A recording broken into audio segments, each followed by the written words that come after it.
Welcome to Bring Out Your Badass Self, a movement to break your negative thoughts and habits and instead focus on building each other up and encouraging fearless authenticity. Each week, we will get vulnerable and share experiences alongside our guests and audience. Come rediscover your inner badass self.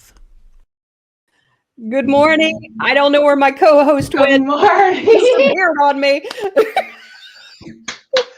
morning. I was jamming. I didn't know that I had turned my video off. I was like, Cate. Where are you? No, I was here. So good morning, everyone. I was like, Cate, I can't talk to you right now. Where are you? So sorry. Oh, well, good morning, badass. Good morning, everyone. Welcome. Well, Cate, I'm super excited about today's topic. And so here in a minute, we're going to be bringing on LaMay, and we're going to be talking about men's mental health and specifically in the construction industry. And so before we do that, of course, we want to hear from everyone. So let us know you're here. Just give us a comment. And if you are new, then of course, be sure to add in a white heart to let us know that you are new. And so, all right, we're starting off with Bruce. He said, let's get our badass on. Good morning, Bruce. Good morning, Thank Bruce. you. And so Bruce and I are going to be actually going immediately after this to another topic. So it's actually helping people on boundary setting. So Jesse, who we had on previously through bungee jumpers, he's actually going to be coming, helping people going through a workshop. And so I've actually invited people within our company to join. So I'm not sure how many people are going to be joining us. So that should be fun. Yeah. Yeah. That's the emotional bungee jumpers, right? It is. Yeah. So it's on boundary setting. Yep. Cool. Okay. Good morning, Renee. Good morning, Jody. How are you guys? And it looks like your mom's here. Ah. Hey, good morning, Renee. And so, Mom, it looks like you just got to go to StreamYard.com/Facebook. I don't know why sometimes it gets rid of it on Facebook, and you just have to reauthorize. Yes. Yeah. Totally. So we're super excited about today's topic because obviously it's super relevant for us being in the architecture and engineering and construction industry, but something that, you know, in general, for all the men that we have in our lives, men's mental health is not necessarily, you know, the easiest topic to be talking about in a regular scope. And then once we expose you all to how bad it is in the construction industry, we're hoping to really get you thinking this morning. Exactly. And so, hey, we have Dan joining us today. So welcome, Dan. He says, hey. And I don't know, Dan, have you been on before, or are you a white heart this morning? And so let us know. And then we have Adam Hoots. He's joining us. Good morning, y'all.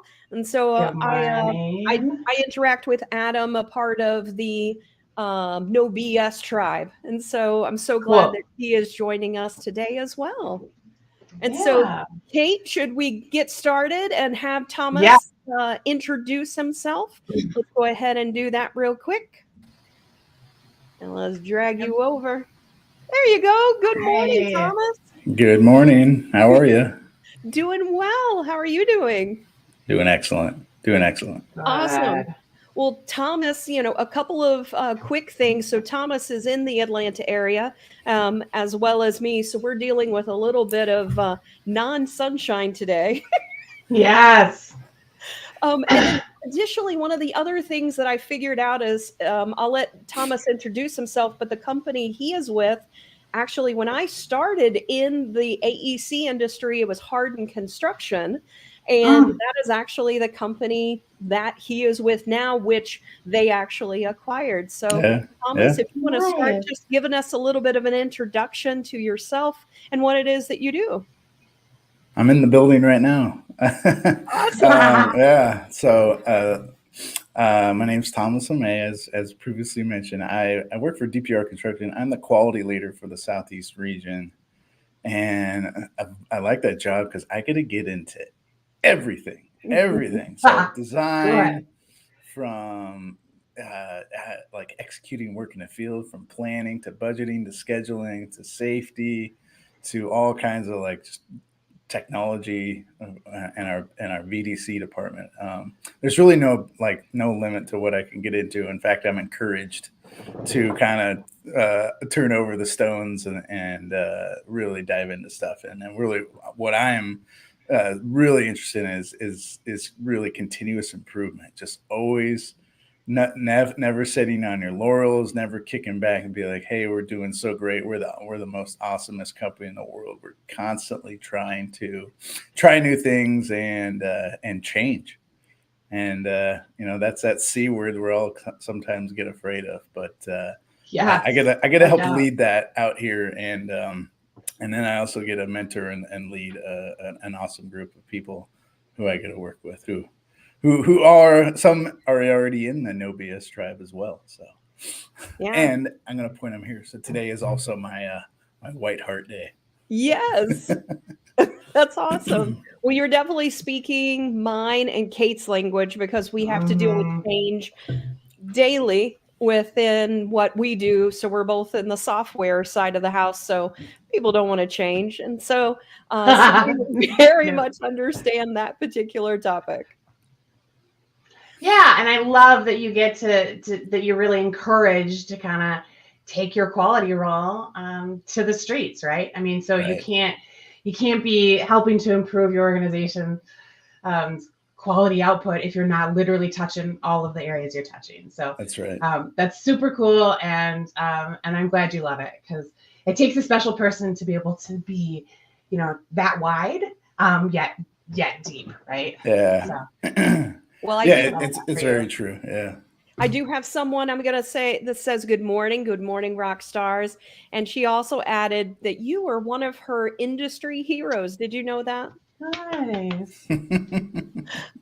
That's awesome. That's awesome. Yeah. I remember I was in a conference and we were like, hey, that's Jennifer Lacey over there. We should go talk to her. And I was like, nah, she doesn't want to talk to us. She's too famous. So since then, I've really appreciated getting to know Jennifer. So thank you. That's great. Well, awesome. Today, as we mentioned, we're going to be talking about men's mental health, and specifically in the construction industry. So to start off the topic, can you go over some of the stats to help people gain a better understanding and sort of why this is important? And we were going over some of the stats earlier. And so maybe starting off with, let's start with how many people across the United States, and the stats are United States, correct? CDC. Mm-hmm. Yeah. How many men commit suicide each year? So give us that number. So CDC right here in Atlanta, they study, they get a lot of medical records, so they go through this. So this is probably one of the best sources of information. And it's only in the United States. So let's clarify. So if you're outside of the United States, it might be different for you, but here in the US, it's a major problem.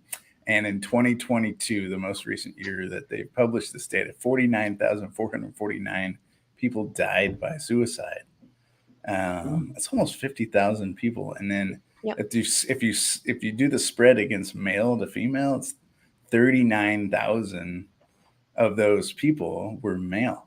So this is almost a entirely male dominated problem. Now, certainly 10,000 females were also included in that statistics, and that's, all of those are unfortunate. And if you've ever been associated with someone who has taken, who has died by suicide, it's like you start asking all these questions. So it's like, that number is not the only number. It spreads. There's family, there's friends, there's coworkers, right? So this issue, it is massive. Yeah. And that's just in the United States. Right. So if you look at the most recent published data where they actually kind of studied those people's occupation, and it's a little bit skewed, but because they kind of jumble it up, but it's 49% people per 100,000. Let's roughly say it's 49 people per 100,000. And then if you look at the Bureau of Labor Statistics, there is where they get everybody's pay stub. So they have the statistics. And my favorite person, W. Edwards Deming, used to head up that department, a famous quality person. But it is 49 people. So if you do the math, 79 times 49, that's 3,800 people. Yeah. So if you go back to the overall, do you want to say the stat? Yeah, so it ended up calculating of the men, so about 40,000 men die a year. And 4,000.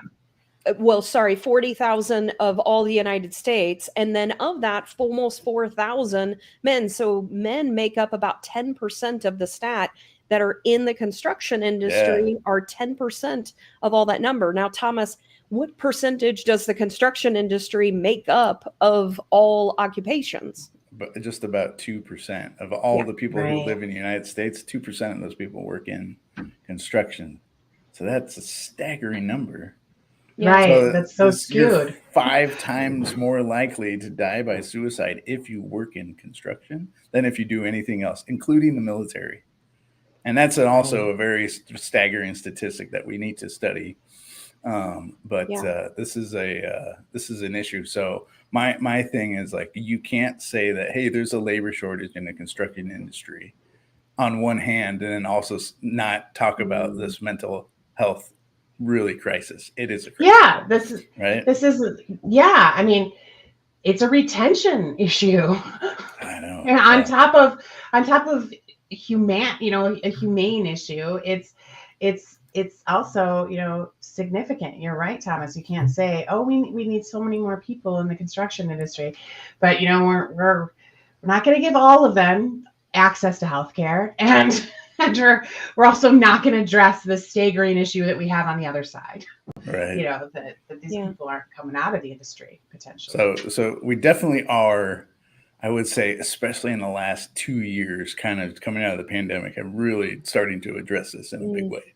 And there are industry groups, and then a company I work for, DPR, and many others. I've worked for other companies who are also kind of on this same path. It's like this. We need to confront this, and we can't confront it with the same level of energy that we did previously in previous years. Right. We have to spend more money. We have to give more resources. We have to give more things than we actually did the previous year, because that's the level of effort it'll take to overcome it. And one thing I'm really kind of passionate about is, like, understanding that some of these stresses or barriers to go seek help, they're kind of systematic to two things. To people in construction industry, it's a systematic thing, meaning, like, you get put in a system, and it's hard to escape that system, just because of that's just the way it is. So number one, and number two, since this is such a male populated problem, male traits also start to trickle in, and we have to recognize those. What do you think about that? Well, I know that this was something that the reason that this is passionate for you is because you have gone through some things previously as well. And so maybe if you could touch upon some of the reasons why you're so passionate about this particular topic, and maybe was there an aha moment that sort of led you down the path of being so passionate about it? Yes, and I blame Jennifer Lacey. I also thank her. And I've said this publicly before, and I continue to say this because I suffer, and it is suffering, by the way. It's not like being annoyed or like being uncomfortable. I suffer from acute anxiety. That means I have to actually have treatment and medication to really just, it's not overcome anxiety. It's just, you have to treat it. It's like anything else. It's like high blood pressure or those kind of things.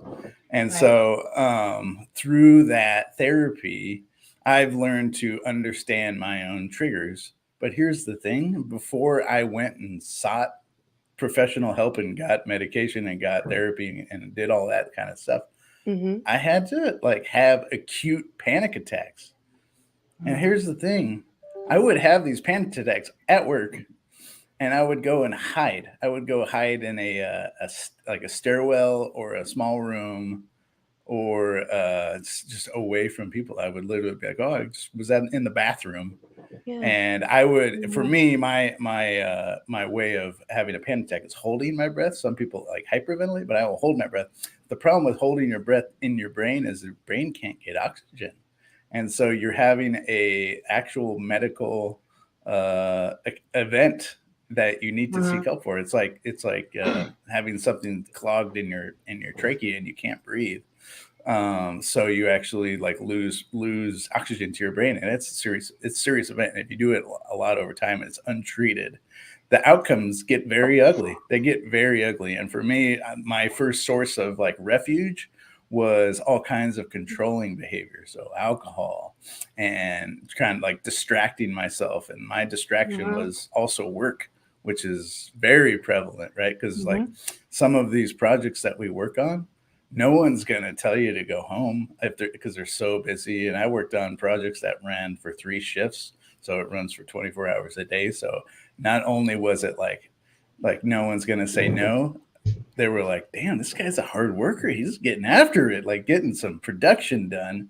But at the same time, I not even knowing what was happening, that I was damaging my own body and my own brain just by not seeking help, and then not getting it. And then also, like, when you got the therapy, you actually have to like go and like pay attention and do the breathing exercises. I'll quickly give the Jennifer Lacey story. So she was last year, they were having her and Jess Hernandez were doing a regular live stream, kind of like this one, where they would say they were talking about some of these things. And one of the things I kind of like quickly realized was, when I was also kind of thinking about this, was like all of this male masculinity, all these traits, so strength and assertiveness and like being a leader, like these are ideals.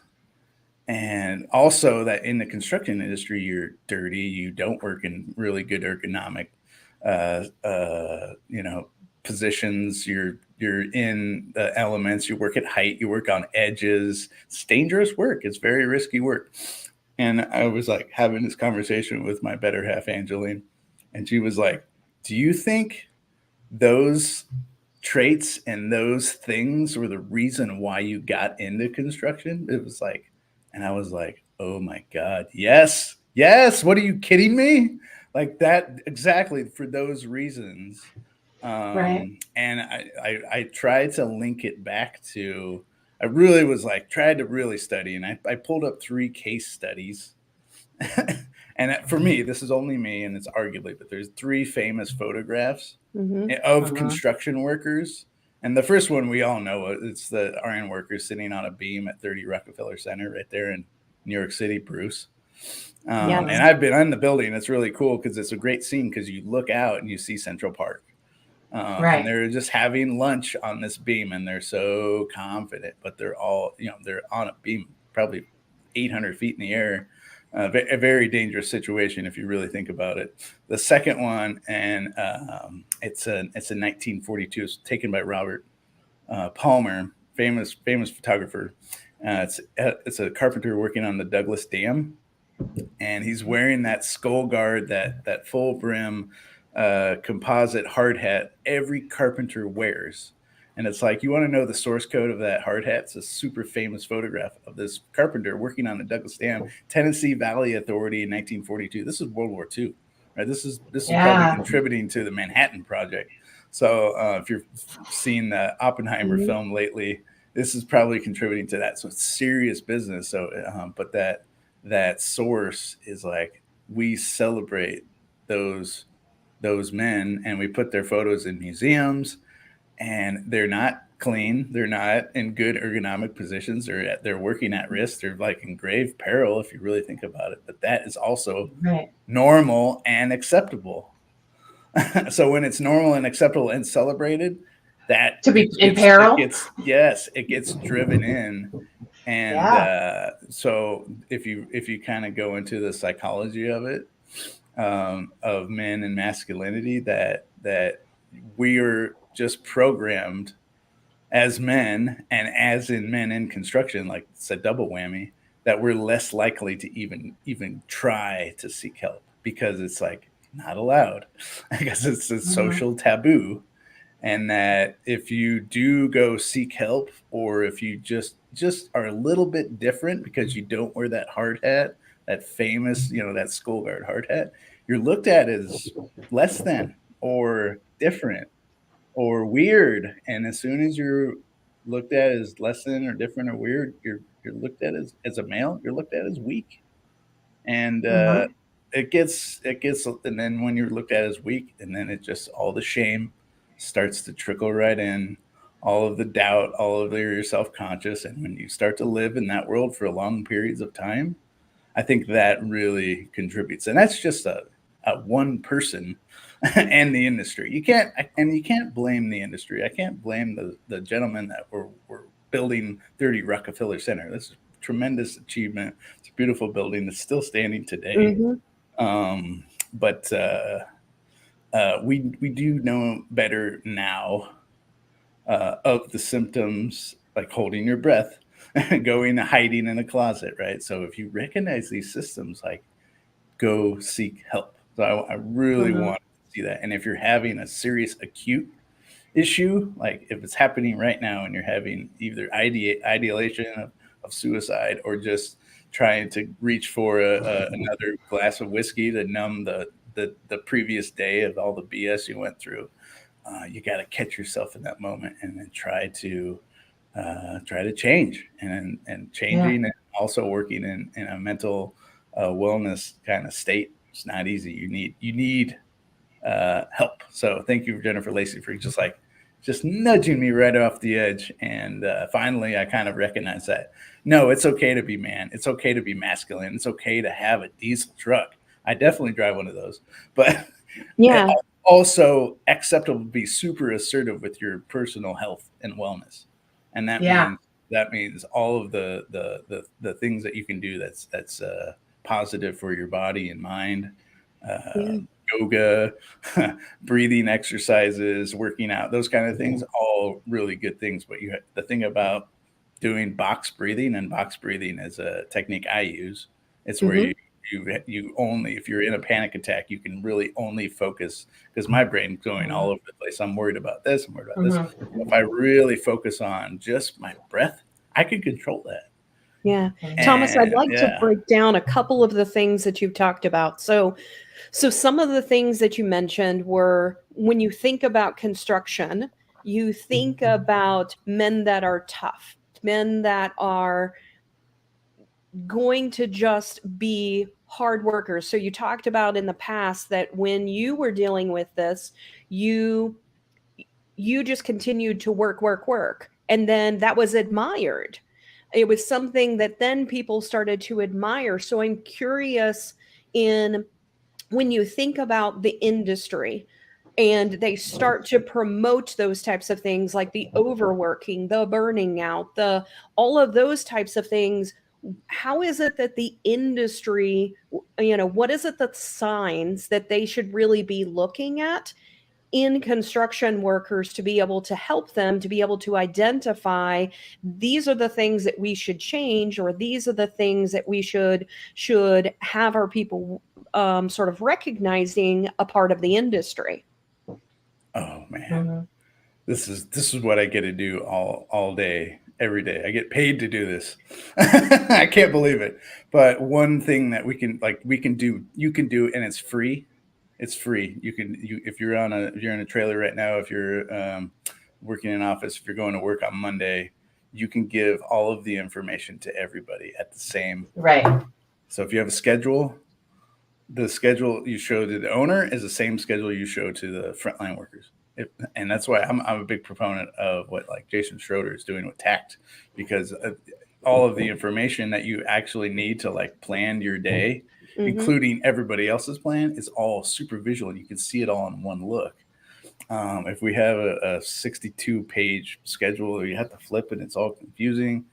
And it's like, hey, you need to be here on this date because the schedule says it, but I'm not going to point to the actual line item. Like that behavior, we got to stop that. And we have to also, like, if there's like other kinds of information out there that we can really get to frontline workers, that means like, hey, this is going to happen, and not just like planning and scheduling, but like just like layout, like really clear directions on how things are going to be installed and those kind of things. And then also, and this is gets where I'd talk about, it's like really talking about expectation of the work. And it's not just like, hey, this needs to be done by tomorrow. This needs to be done correctly. And then it's a give and take. It's like, hey, if I want this bathroom to have really good grout lines, I can't rush it. It's a whole process. Like you have to set it, and this whole thing. This is just tile setting, but the idea is like, hey, I have to now include the person who is setting the tile into the conversation about the plan. So it's this collaboration process. So these are two things that cost no money. You don't have to hire a fancy consultant, although you eventually will need one. But you'll need some software to speed up the process as well. But we can't just use our mobile devices as weapons. We have to use those mobile devices to speed up the transfer of information. So that's just one we can do. And then the other thing is like that information doesn't just go one way. There's a feedback loop.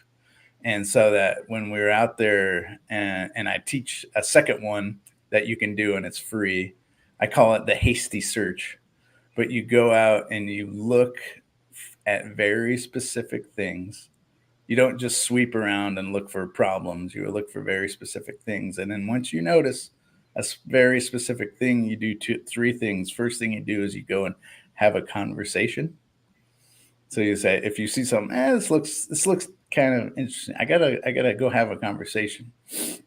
And if that conversation means, hey, there's a problem, then we have to be able to report that problem.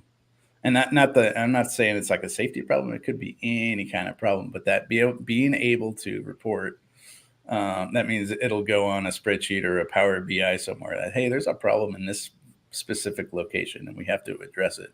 And then that problem goes back to the management, and it's the management's job. It's our job as either a general contractor or a designer to help solve that problem. And we have to go. So then the management goes to the problem instead of like the problem going to management, and we just cascade the blame. So those are two things that you can do, and it's absolutely free. And once you start doing that, you'll need some help. Yeah, go ahead. And so what are some of the specific signs that you look for when you're identifying that someone might have issues with their mental health? I already said it. It's hiding. This hiding behavior that we do. Just the hiding? Yes. And it's very prevalent. Every one of us who've worked in a high rise, we know the hiding, right? Because it's lots of rooms, lots of floors. So one thing we like to do is hey, if we have a plan of work and you see something, you're doing your hasty search, you see something that's, hey, this is an electrician, and this electrician is on the working deck. And it's like where the working deck where they're doing the rebar and the concrete work you don't necessarily need to be up there. We have to immediately question that. And a very I don't even want to tell this story, but was witness to a very serious accident where an electrician was in an area where he shouldn't have been, and it was super unfortunate. And then then I was like all this blaming, like I could have saved this person from injury because of just being like, hey, you're not supposed to be here. So, but like it's not when you actually find that hiding behavior. You can't be like, you can't be here, or you lock people out. Like we start locking doors. We have to do the same thing. You have to go up and have that conversation. That conversation is, how are you doing? Or what's going on today? Those kind of things. Or tell me what you're working on. And if someone's having an acute mental like episode, you'll know instantly, because they will not act like a normal human being. And in that instance, you now have to have the courage and the strength as males in construction, or even females in construction. Once you're confronted with that episode, you're in charge of this person, because they're not at full capacity, right? So you now have to find their help, and if that requires calling 911 and getting medical authorities there, then you absolutely do it 100%. If calling 911 gets a blip on our safety record, and so what? So be it, right? I'd rather see that person go get the help than us saving money on our insurance premium, right? So yeah. Do you think that is some of the reasons, or maybe why sometimes people may not seek out help? Maybe talking a little bit about why it is men, especially, may not actually want to seek out help. It's I've talked about this before, but it's been studied, and it's men are more likely to seek help for problems they think are normal. So bad hips and knees. Oh, I tore my pectoral muscle working out. I got an ACL that I blew out when I was a football player, right? Those are pretty normal injuries for men. But it's been studied by psychologists that if men perceive that being depressed isn't normal, then they may feel dysfunctional. Be like, oh, I'm depressed.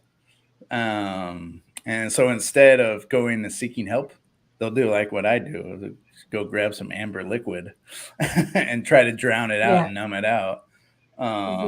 So that that normalization, it's been done before.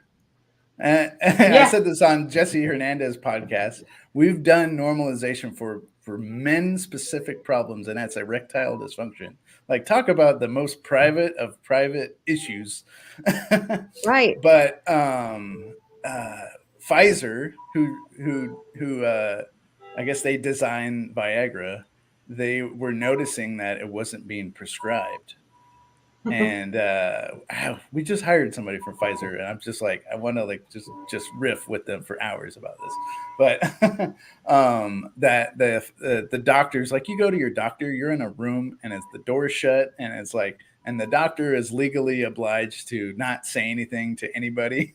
But even then, that issue was such a social taboo that no one was even talking about it with their doctor. So Pfizer began, and they spent millions of dollars. And I was saying, like, we have to have greater energy than we had previously. So they spent millions and millions of dollars in advertisements and got on the news and all kinds of things. And they've now made that little blue pill into a very normal subject that people can talk about, maybe not freely, but just a little bit. And I think if we keep talking about mental illness and mental wellness, especially in construction, and know the signs, like we know the signs of someone having a heart attack or stroke. We know those signs because it's this, even the CDC puts out pamphlets and information, and we have training here, and many of our industry companies do training for that acute, medical episode. But one thing we haven't done as much is talk about burnout. Talk about what are the signs of burnout, and like also how to overcome burnout. And it's like, it's not just going home and working from home, it's going home and turning off all of your devices and like distracting yourself so you don't like just sit there and spin on being away from work.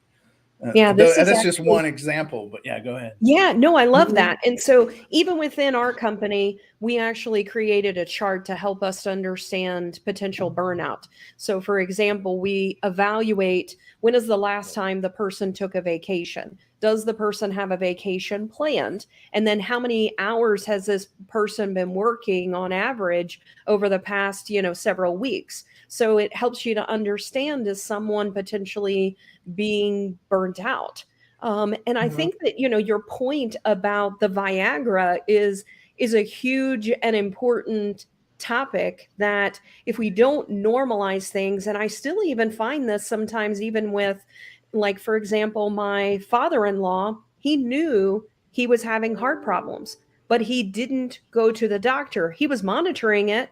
That's what we found was on the he was doing running on the, I forgot what the thing's called, but and he was charting his heart, and he knew he was having a problem, but didn't go to the doctor.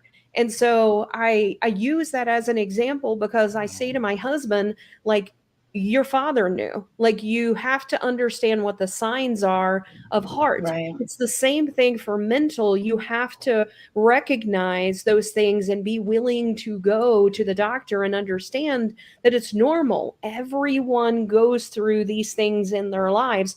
I mean, just on this call, I have had thoughts of suicide whenever I was little. I know Cate has had thoughts of suicide previously and has dealt with that. I don't know about you, whether you had thoughts of suicide, but I want people within our audience to understand that this is normal. Everyone goes through bouts of things that they may have dealt with. And so I want everyone to know that no matter whether you're female or male or anything, these are things that everyone goes through. So I'm curious, what can we do as an industry, one, to help the construction industry, and then two, what can we do just to help overall for people that might be listening in? Yeah. And we're beginning to do this process, and thank you for like putting this on a platform that's getting out to people. Like, you're doing the work. I want you to know that you're a part of what the solution, and that is like just for me, and that's just for me. But when we as a just a single person admit our problems and be like, I look in the mirror, and the only right, the only time you can see yourself in live form is when you look in a mirror, and you can say, you can then be like, I have like your father, I have an EKG issue that's not normal. I have to now identify that not normal thing, that symptom or whatever it is, that it's not normal and it's contributing negatively to my life, and I have to accept that. It's really hard, because when you start accepting things, it's like now the reality of the situation becomes incredibly clear. It's like accepting that you have a lot of credit card debt. Denial so much easier. Yes, it's so powerful. Our brains are supercomputers. They trick the body. But once you acknowledge that, one, I have a problem, and two, it's a negative. It's impacting my life negatively. I can now be like, I can either start to add positive behavior, being like, I'm going to put the bottle of Jim Beam away or whatever it is.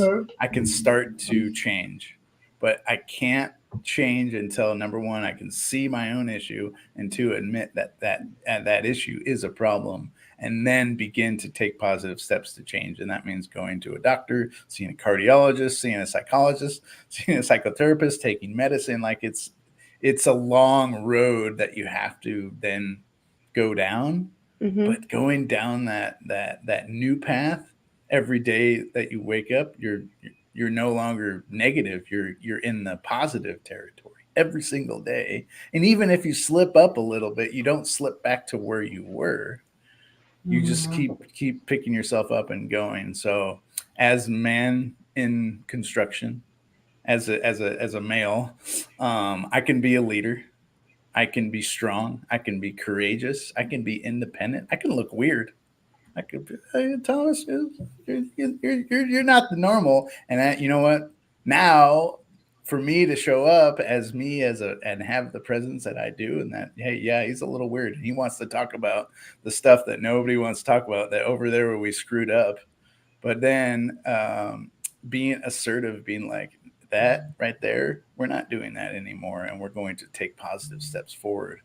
And then if we do that in small groups, so let's just say the people who you work with, your crew, if you're a foreman, say you have 3 carpenters you work with, like have a conversation about it and try to be really not silly about it. Try to make it the serious, because here's the thing. The company I work for, the math is very easy to do. It's 10,000 people. That's almost 5 people a year just within our organization. If you follow the statistics, will die by suicide, and that's not acceptable. It's not acceptable. And then it's 5 people. I probably know 5 people that I could go have a conversation with, and if they are having a acute, or even they're hiding their mental wellness, we have to recognize that as leaders and get them to seek help. We almost have to be like, we have to like be like not just like, hey, here's the door, go in there. No, like we have to like, if you need someone to go with you, I will go with you. I will drive you there, or I'm going to call 911 if it's a serious event, and not even be worried about the repercussions on the back end. I think when we do that more often, and we have really serious conversation, and we have a conversation about burnout, and it's not just like, oh man, I've been working for 21 days straight. Like, no, it's not acceptable. We have to overcome it.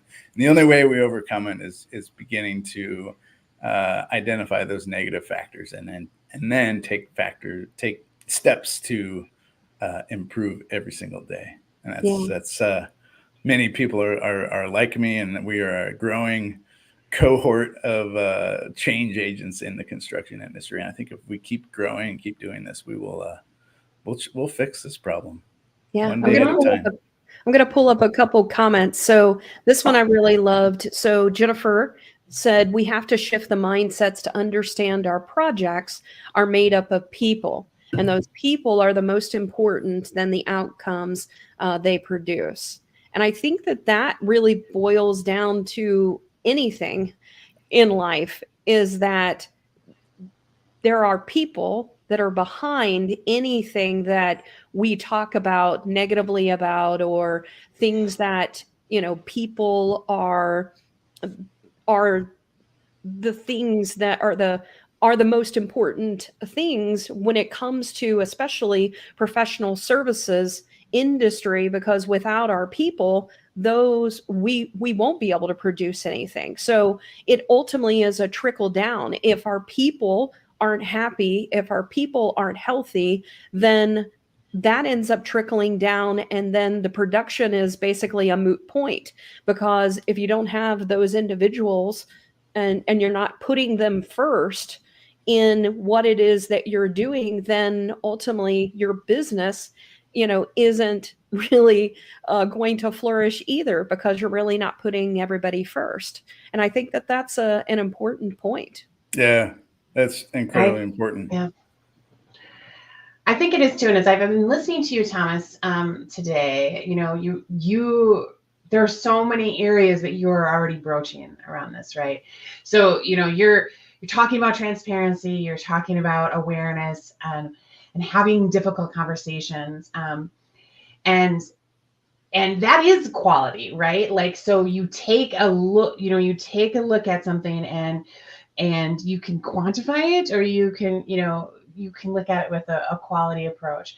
And so you're looking at, all of these very, concrete things that are being done by humans that don't have concrete foundations that they're working with, right? So it's about all these humans that are doing these projects, and we have to care about their health, right? Whether it's their mental health or their physical health.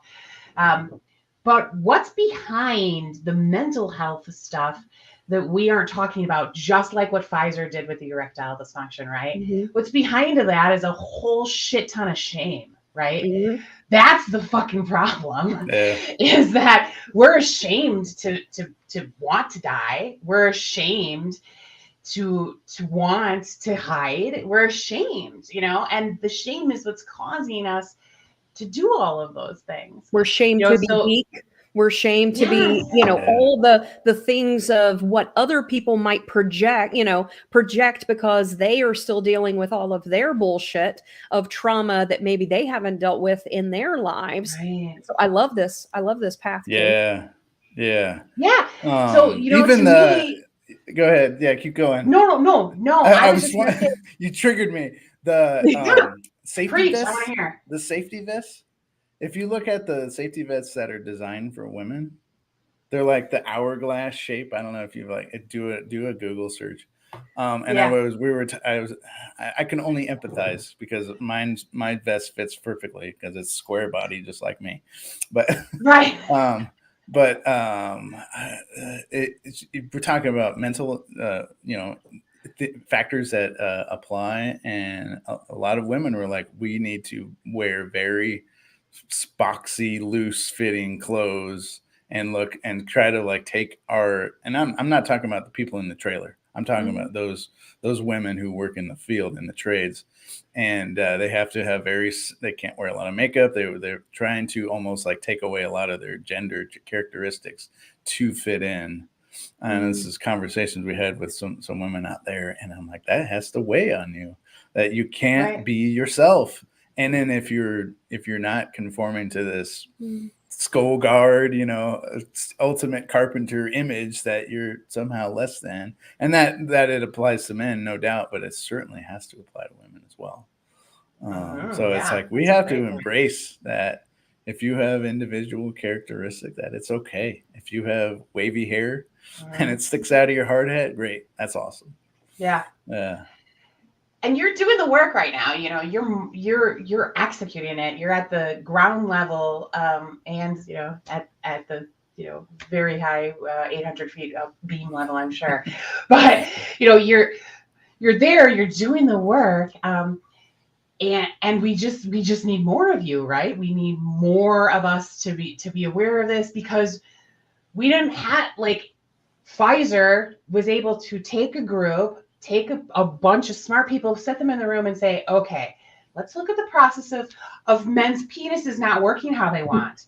Now, let's decide how are we going to talk about this in a way that isn't going to freak them all out too much. Right. How can we connect all the dots? How can we make them feel good about it and safe about it?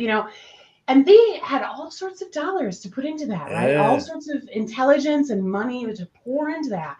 But they had a very diverse group. That they got marketing firms that came in. They had psychologists that came in. It was like, we have to look at, okay.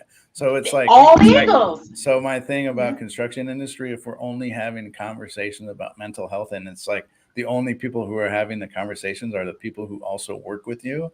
Right. It's not enough. We have to bring in psychologists. We have to bring in trained professionals in the medical industry.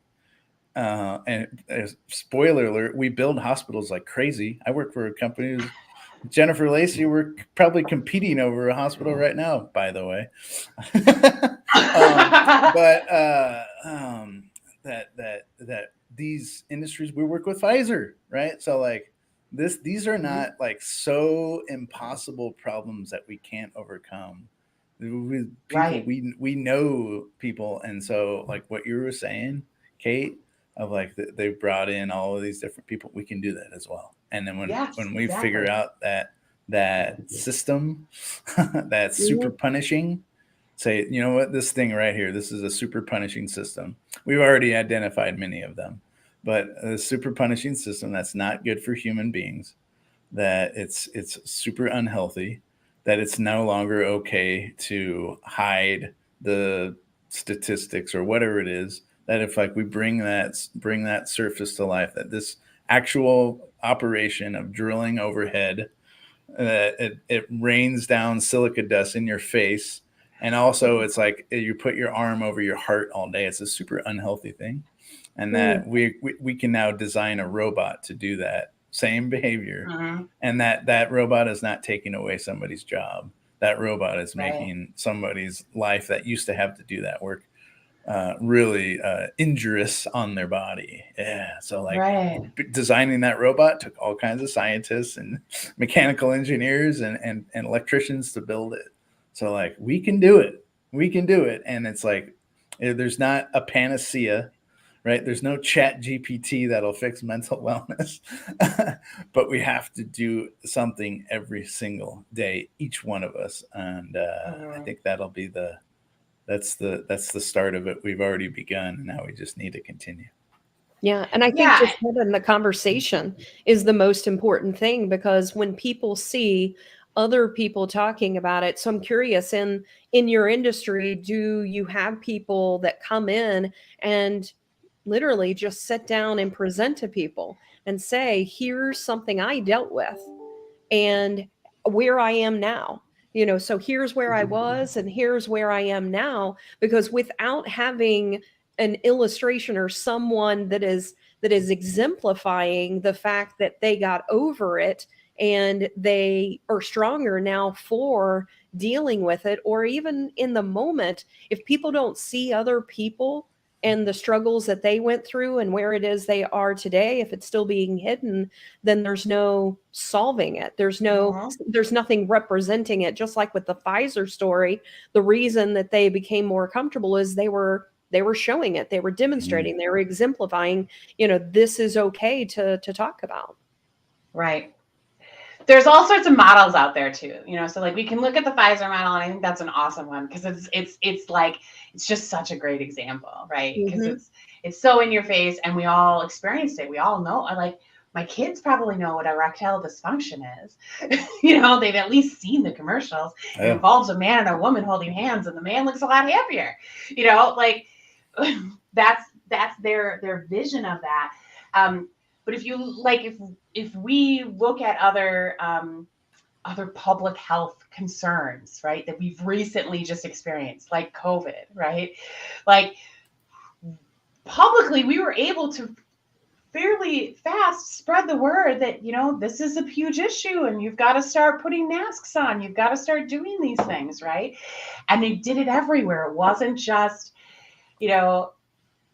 when you went to the doctor, it was also when you were at the grocery store, when you were everywhere, the information was there in your face. How cool would it be if, like, not only were you able, Thomas, to like spread this message with your teams, and the people, that worked with you were doing that with their individual teams, but then, they go to the doctor, and the doctor specifically asks them questions around their industry, because they know what the risk is in construction. Or maybe there's a bar down the street where people are, coping in ways they shouldn't, or are the conversations being had there, right? That's what we did with COVID. We had the conversations everywhere because it was a problem. People were dying. Yeah. So we had to attack it. That's right. And you had to kind of give up a little of your privacy. You had to share a medical test to get on an airplane. And yes, it is super unfortunate that does that get into all of your personal, privacy freedoms? Yes. Right. And we need to protect those. But think about the greater good, that we had a very, very contagious virus, and that led to a disease that was highly, highly lethal. And that's the reason why we had to give the tests and wear all of the PPE was for the greater good. And it wasn't about you. The mask wasn't keeping the germs from going in. It was keeping your germs from going out. And that was hard to grasp, very hard to grasp. And that's that was very here and now. In construction, we have kind of leveled out for like workplace fatalities. So it's about 1,800 people a year still like die on the job from falls or other injuries, serious. But we have all kinds of personnel and procedures, and there's all kinds of technology, and there's all kinds of devices now that you can use to work more safely. And the construction industry has improved vastly over the last 2 decades, including having an act of Congress, the OSHA, right, from the Nixon administration. And now it's like it's law, it's super normal. If you go on a construction job site, you wear a hard hat. Or it might even be an iconic hard hat, but you also, if you get towards an edge, that you're more likely or possibly required. In the United States, you're required by law to protect edges.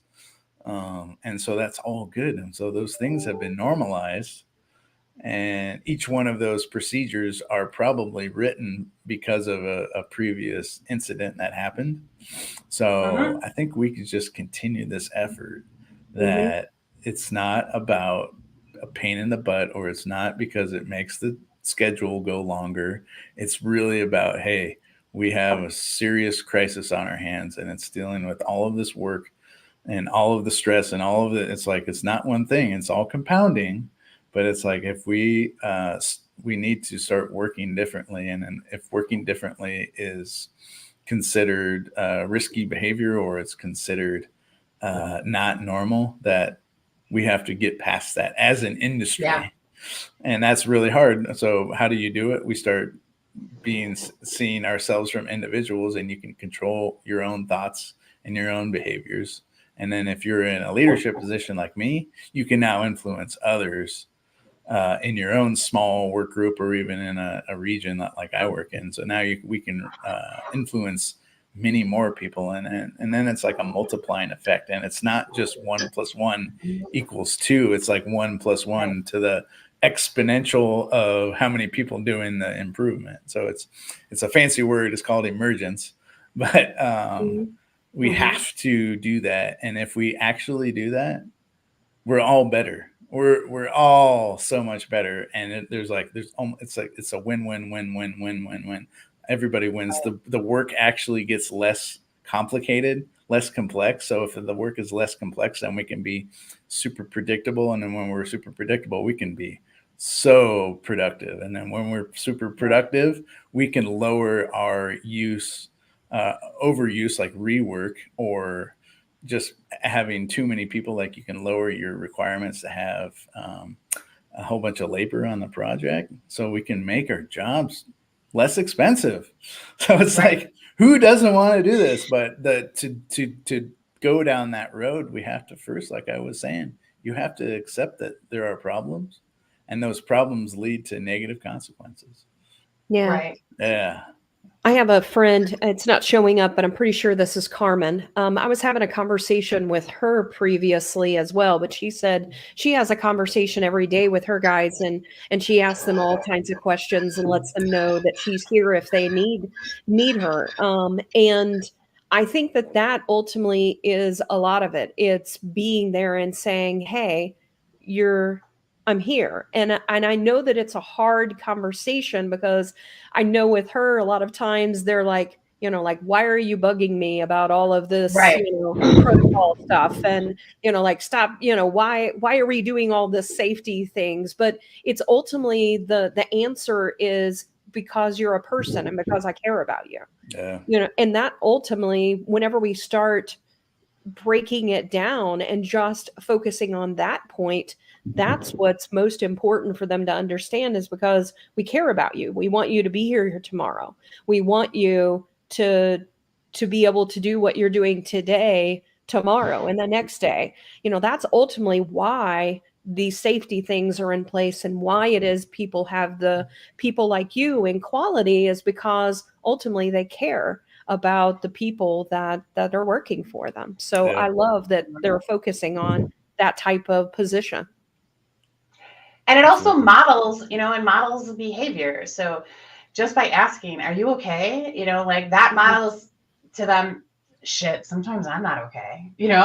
Like, I get that you might not be okay, because I'm not okay sometimes, and that's okay. Like, so, but just like you, Thomas, getting vulnerable and telling people, like, I used to have to go in a hallway somewhere and panic by myself, because I was so ashamed, and I was having a physical reaction that I could not control. Are there any of you out there that are having that? Like, does that happen to you because it's happening to me, or it happened to me? So it's like the people, like, the Myra, that are there, that are asking the questions, and they're also then in turn modeling, that it's not, I'm not just asking because I care. I'm asking because I'm you too. We're all one. We all have our shit. Yeah, that's exactly the point. And if you have that conversation, I've had it on a job site, and guess what? I'm almost never the only one that has some kind of, like, either personal issue or something happening at home. Right. And if you kind of just lower the stigma a little bit, you start to see people for who they are and who they are, human beings. Yeah. Yeah, Thomas, any final thoughts before we get to our final question? I tell the story a lot. It's a book called The Goal. And in that, I'll briefly summarize it. But I was thinking yesterday, since Sarah, you and I just recently got on an airplane.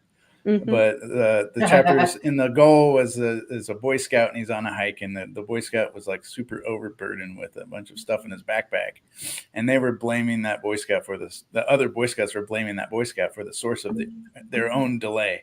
Like, it's because of this guy who's overweight and overburdened that I'm somehow being delayed, and therefore it's the blaming is happening. But instead of telling that story, have you ever, and I'll just say it, like, have you ever tried to get on one airline to another, like try to make a connecting flight, and that you're in the row 20, and it's like you got 5 minutes to get to plane on the other freaking side of the airport? The airlines, they run in a very predictive system, right? And they're like, if you're just a person in that system, but if you are delayed and you get stuck behind people, and those people, they got like 25 bags that one person opened it, and they're like taking all kinds of crazy time, you can't get past that person. And then also you miss your next flight. But here's the thing, the only person that's punished in that situation, even though you probably could have gotten off that plane and gotten onto the next plane, the only person that's punished in that situation is you. The human, like the airline, they got paid, you paid for your plane ticket, and all the other people either got on their plane or they also missed it or whatever. But the only people that are punished was you. But I was thinking about this last night. If they held that plane just for me, the people who are being punished are the people that got on the other plane on time, and so they might be delayed. So it's like, this is a super punishing system that it's not about the airlines, it's not about the airport, it's not about design, it's not even about human behavior. It's just a system that's super punishing for a human being. And there's all kinds of consequences that come out of missing air flights, right? Because you miss super important things at home, or you miss an important meeting for your business. But again, the only person that's punished is you. So I have to think about that we have to think about these systems and how they're designed. And if the system is designed in a way where the benefit is always entity or a company, or there's a profitability thing, and the only negative consequences to some kind of problem, the only negative consequences is a human being, and that human being is somehow punished, they're somehow physically constrained, or they're delayed or something like that. And we need to actually change that system. It's really hard in the airline industry. I'm not going to go down that road, but if we're tackling a tough industry, right? But if we're actually designing our work on a job site, or even designing a building, like if you're an architect, you have to think about those things, and think about those things very consciously.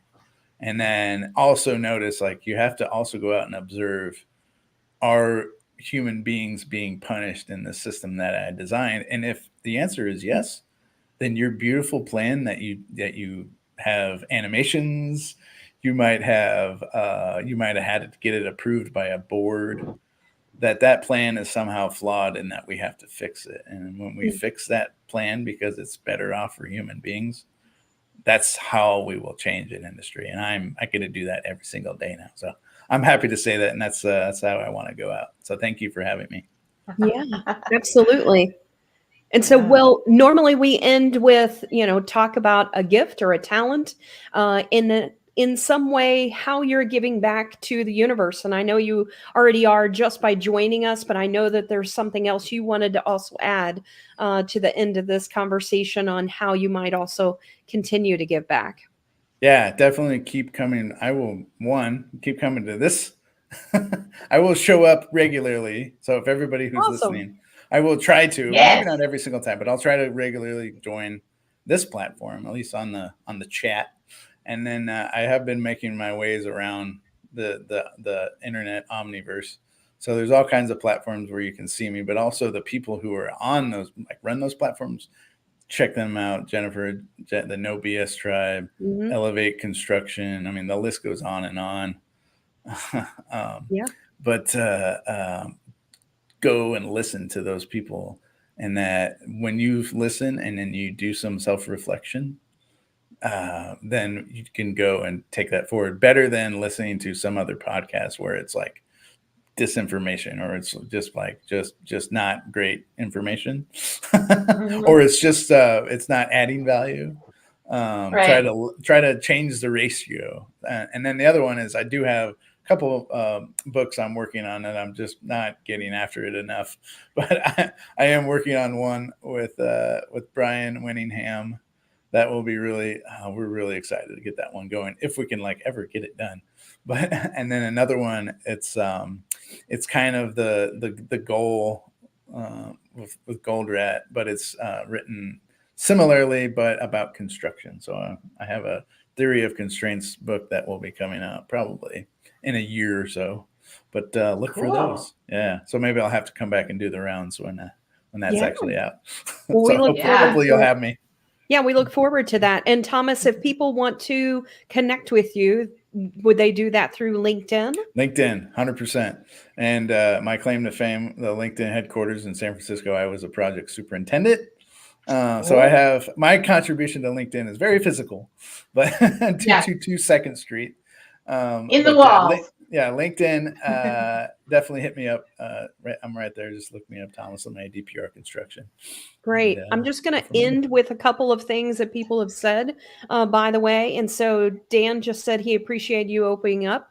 He also liked that you were talking about how you figured out how to deal with these issues. And then also Renee said, Thomas, we need more people like you in the world. And so I agree. And so thank you so much for joining us today and talking about a tough topic. And I appreciate you being vulnerable with us, for one, and sharing your insight about yourself, but also just giving us a little bit more insight into the construction industry and some of the things that are going on and how you guys are helping men that may be needing assistance, that need help, and bringing light to this topic. You got it. Thanks a lot. Yeah, thank you so much. Really enjoyed this conversation today. Perfect. Can't wait to read your books. They're going to be great. I gotta get to work for sure. Well, thank you. That gives me a light to get under my butt and get going. Yeah. Yes, it's needed. Cate, you want to end us? Yes, I do. Well, okay. If you could very quickly, Thomas, I know we're on our way out, but if there was anything you could tell your 20-year-old self, what would you tell your 20-year-old self? Real quickly, I was working through this. One of my coaches was like, Thomas, you're a stallion. And I was like, hell yeah, I'm a stallion. And they're like, you need to be an eagle. And I was like, I like the eagle even better. But if you think about it, a stallion, it just goes, right? It's trained to just run as fast as it can, as hard as it can until it collapses. But an eagle, oh no, it's trained and it has really good vision. And for the longest time, I was from birth, I was just a trained stallion. And it's all, everybody was always, being like, you need to compete, you need to go, you need to get after, you need to be productive. Go. Yeah. And it wasn't until I realized that being an eagle, you got to get up high, you got to have good vision, you got to have skill. You got to know when to dip down. Yes. Yeah. There's all kinds of things there. So man, I love me some eagles. So My thing is like, go tell that story to 20-year-old meathead Thomas at the University of Nebraska. But that would have been a kind of life-changing. I definitely had that change about 20 years later. So great. I'll definitely do that. I love that. Well, thank you for that. Yeah, for that visual. And so, all right. Yeah. Well, I'm going to go ahead. I hope our audience. Go ahead, Cate. Go out to, let this fuel your Friday. Go be an eagle, There's a place in the world for all the stallions, but we can rise above and be even more strategic if we embody the eagle. So fuel your Friday, go kick its ass, have a great weekend. And then, let's continue to be the eagle. Thank you, everyone. It's awesome. Thank you. Take care.